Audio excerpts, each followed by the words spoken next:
القبض على ملك الدارك ويب واسرار خطيره هتتكشف في حلقه من اصعب الحلقات، وعلشان تعرف اصل الحكايه تابع معايا.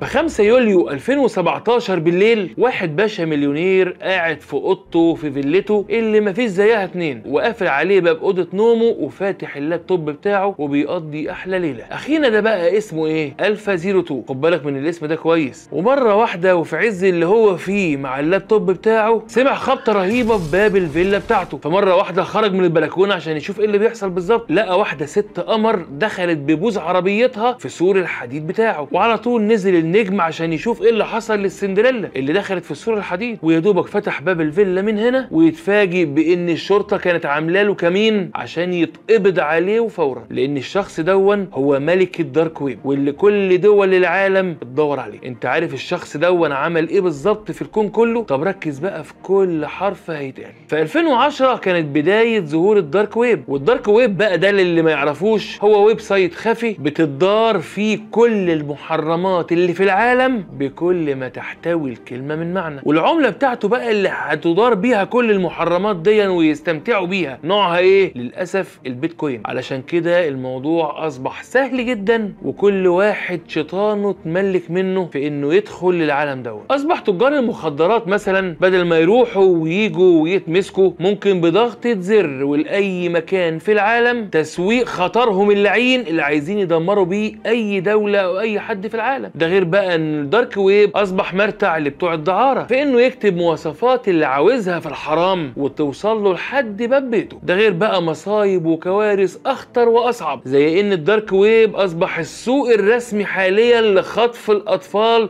واختفائهم على مستوى العالم. ده غير بقى تجارة الأعضاء والتعذيب وممارسة السادية وغيرها من الكوارث اللي هتعرف كل حاجة فيها بالتفصيل ودلوقتي حالا. في فبراير 2011 توحش الدارك ويب وأصبح يرتاد في اليوم الواحد أكتر من 120 ألف شخص، وبيشتروا منه كل حاجة شمال، سلاح بقى، مخدرات، دعارة، ستات، عيال، وبقى بيكبر كل يوم بشكل مخيف عن اليوم اللي قبله. ولما الموضوع أصبح كارثة عالمية على دول كتير في العالم، قدروا ان هم يقبضوا على واحد ادمن لسايت من اللي كانت موجوده في الدارك ويب ساعتها، وافتكروا بقى ان هم لما يقبضوا على الشخص دون ويخر لهم بشويه اسرار ان الدنيا هتهدى. لكن كانت المفاجاه، بس اصبر معايا شويه. في يوليو 2014 يظهر شخص اسمه الفا 02، والنجم دون انشا موقع اسمه الفا باي، والموقع دون يشبه مثلا كده موقع امازون طبق الاصل في سهولته وبساطته وسلاسته، بس الشغل كله هيكون في الدارك ويب. في الاول الفا 02 بموقعه الفا باي تخصص في فك شفرات الفيزا كارت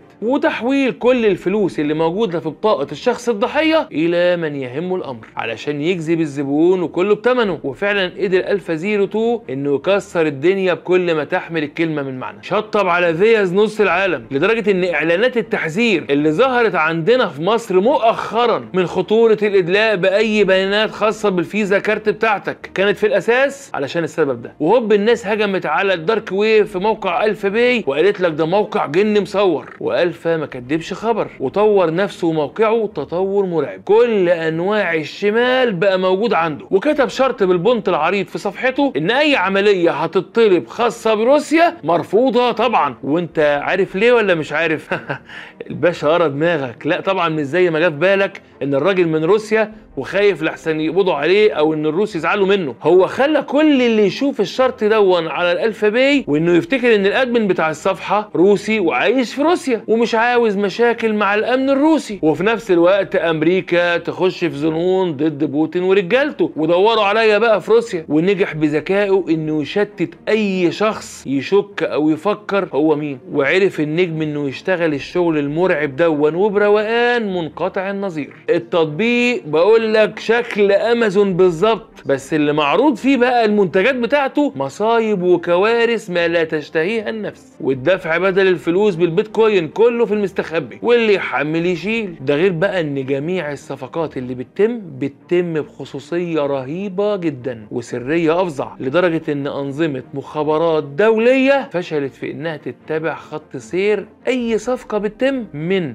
والى اي مكان في العالم. علشان كده اصبح موقع الفا باي اكبر واخطر موقع في الدارك ويب كلها، شطب على جميع مواقع الدارك ويب وبقى الموقع الاقوى في الدارك ويب كله. علشان كده اصبح العدد عنده في خلال سنة واحدة يوميا بقى بالملايين، وبلغت اجمالي متوسط صفقات موقعه في اليوم الواحد 5 مليون دولار، والنجم بقى نسبته 8% من اي صفقة بتتم من خلال موقعه. شوف انت بقى في الشهر الواحد واحسبها ليه كام وفي السنة كام. علشان كده اصبح النجم الفا ملياردير وفي وقت فلكي، وطبعا عمل لنفسه تيم من شياطين الانس وسمى نفسه نيك نيم كده هون دي سناك، لدرجه ان الاف بي اي الامريكان حسوا ان الموقع ده خطر ولازم يتحارب، لانه ممكن يدمر دول وبني ادمين واي حاجه وكل حاجه. والسر الاخطر ان محدش عارف يوصل له ولا حتى قادر حد انه يعرف هو مين. الغموض اصبح مرعب، واي صفقه بتتم في اي مكان في العالم الكل اصبح متاكد ان اللي وراها الدارك ويب، حتى عمليات الارهاب نفسها. واعلنت معظم دول العالم اهتمامهم المطلق بضروره القبض على هويه ملك الدارك ويب القبض عليه. ولما تم تشكيل لجنه من معظم دول العالم وبداوا يدخلوا على الدارك ويب علشان يشوفوا اي خيط يقدروا من خلالهم التعرف عليه، كانوا بيفشلوا فشل ذريع، لان كل الاي بي بتاع اي موقع مكتوب غلط، ومستحيل انك تعرف مكان البائع اللي هيبيع السلعه المطلوب تداولها او المكان اللي هيستلم ثمن الصفقه وهينفذها. علشان كده ابتدى المحققين دول يفكروا بره الصندوق شويه، قالوا ايه المانع ان احنا اللي نخش واحنا اللي نطلب الصفقات، يمكن نتكعبل في اي معلومه سواء بقى كانت مخدرات او جنس او اسلحه ويلا ونشوف. وكانوا كل اللي بيتمنوه غلطه واحده بس، وهم ما كانوش عايزين اكتر من غلطه واحده. واكتشفوا من خلال كل اللي بيعملوه ده ان الحاجه الوحيده اللي يقدروا يوصلوا لها هي معلومات المشتري فقط، لكن اللي هينفذ او هيسلم او هيبيع استحاله انه يتعرف. لحد لما نوصل لديسمبر 2016 كان في شرطي امريكاني ممتاز اسمه روبرت ميلر، وده كان بيشتغل في مكافحه جرائم المخدرات على الدارك ويب، وكان من اللجنه المختصه ببحث شأن ايه الدارك ويب ونوصل لمين. وفي مره وهو قاعد بيشتري صفقه مخدرات من على الدارك ويب لعل وعسى يوصل لاي حاجه، فجاه يجيله ايميل والمرسل كان مجهول، والمفاجاه ان الايميل دون كان عباره عن رساله ترحيب. بس المفاجاه الاخطر ان ظهر في الايميل دون ايميل الفا 02 شخصيا عن طريق الخطا. والسؤال هنا، هل معقول ان شخص زي دون مدوخ العالم كله بمخابراته بالاف بي اي بكل الدنيا دي يظهر ايميله هو الشخصي وكمان بالخطا؟ معقول؟ اكيد لا طبعا. في حد من التيم بتاع الفا هو اللي حط ايميل الفا وهو اللي ارسل الرساله. المهم ان ميلر احتفظ بالايميل طبعا وبلغ كل الاف بي اي على طول، وتعاملوا مع طرف الخيط. هم اصلا ما كانوش لاقيين حاجه، فما بالك بقى لما يلاقوا حاجه زي دي. واول ما دخلوا على الايميل الشخصي دون لقوه انه ايميل قديم ومعمول من 2008 وصوره النجم الفا 02 ملطوعه فيه، واللي عرفوا انه اسمه اليكس، واكتشفوا ان اليكس دون من كندا. خد بالك ان كل دون لسه ما فيش اي اثبات عليه، مجرد ايميل وعليه بيانات وصور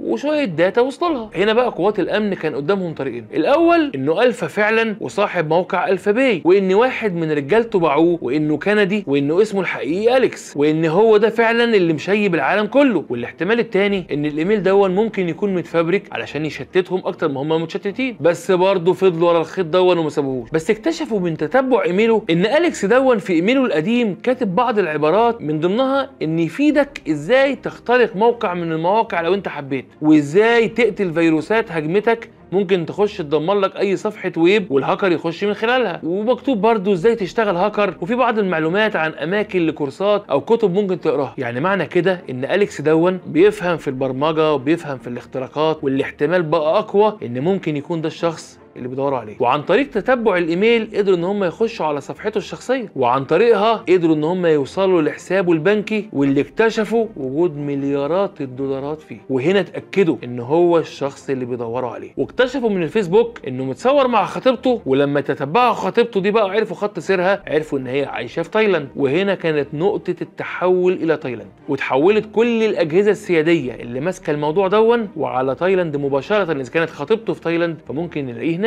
وطبعا اتعاونت معاهم السلطات التايلانديه وقدروا فعلا يعرفوا ويتاكدوا انه دخل تايلاند وعايش فيها وعنده فيلا فارهه في تايلاند، وكمان حددوا مكانها، وانه اشترى املاك رهيبه في بانكوك، ده غير بقى اسطول من السيارات الفارهه والطيارات الخاصه. وانه هو لا محاله الشخص المطلوب، مع العلم ان تجارته غير معلوم مصدرها. وطبعا كان بالنسبه للاف بي اي واللجنه المشكله متاكدين من مصدر ثروته. بس المصيبه الكبيره ان برضه لغايه اللحظه دي مفيش اي دليل مادي ضده، وان الدارك ويب معقد جدا. يعني ببساطه لو مسكوه بسهوله هيقول مش هنا واثبته. عشان كده القرار اتاخد ان لازم يتقبض عليه واللابتوب بتاعه مفتوح، ولازم يكون في نفس التوقيت اللي اللابتوب فيه مفتوح وهو قاعد عليه شغال على الدارك ويب وفتحه كمان. غير كده مستحيل انه يتثبت عليه اي تهمه. فكان لازم المخابرات تفكر في فكره تخليه في عز ما هو شغال على اللابتوب لازم تعمل حاجه تخليه فجاه يقوم ويسيب اللابتوب مفتوح. والفا 02 كان في التوقيت نفسه ما يعرفش ان في اكتر من 10 اجهزه مخابرات على مستوى العالم بتجهز خطه محكمه للقبض عليه. وفي 5 يوليو 2017 كان الوقت المناسب لتنفيذ خطه اعتقاله بالخطه الحلوه اللي عملوها في اول الحلقه. وبمجرد ما نزل وفعلا قبضوا عليه وشاف المهرجان اللي منصوب له، طلع موبايله اللي كان موصله باللابتوب وكان هيبعت شفره يقفل بيها اللابتوب من تحت، لكن ما لحقش وهجموا عليه ان هم كانوا متوقعين انه ممكن يعمل حاجه زي كده، وفات الاوان وطلعوا على طول ولقوا اللابتوب فعلا مفتوح بكل بهاريزه وكل حاجه بقت مفتوحه قدام عينيهم. لكن الطمه الكبرى ان اليكس بمجرد ما عرف انه خلاص اتمسك موت نفسه من غير ما حد يعرف مين الجهات السياديه اللي كانت وراه ومين اللي مشغله، واتقفل طبعا الموقع. لكن المفاجاه ان سنه 2020 وفي عز ظهور كورونا والعالم كله قاعد في بيته خلاص، رجع فجاه ومره واحده موقع الفا بيت تاني وبقوه وخطوره اكبر من الاول، وتنفيذ جرائم اخطر واصعب من الاول وبكتير. ولا زال الادمن اللي معلوم لنا جميعا مجهول لمن يهمه الامر. خد بالك وبكرر كلامي، حرب المعلومات دلوقتي اخطر وبكتير من حرب السلاح. الموضوع كلمه خطير قليل، زي ما قلت قبل كده وبقول تاني، انت مخترق اكتر ما انت متخيل. انت ممكن يكون في ناس عايشين معاك في بيتك وبرضه في اوضه نومك وانت ولا داري. عدوك اللي انا وانت عارفينه بيدمرنا حرفيا. كم واحد بينام والموبايل في حضنه؟ كم واحد اول ما يفتح عينيه كل يوم يفتح موبايله قبليها؟ ده حتى في الجوامع الناس مش او محدش حتى عايز يقفل الموبايلات.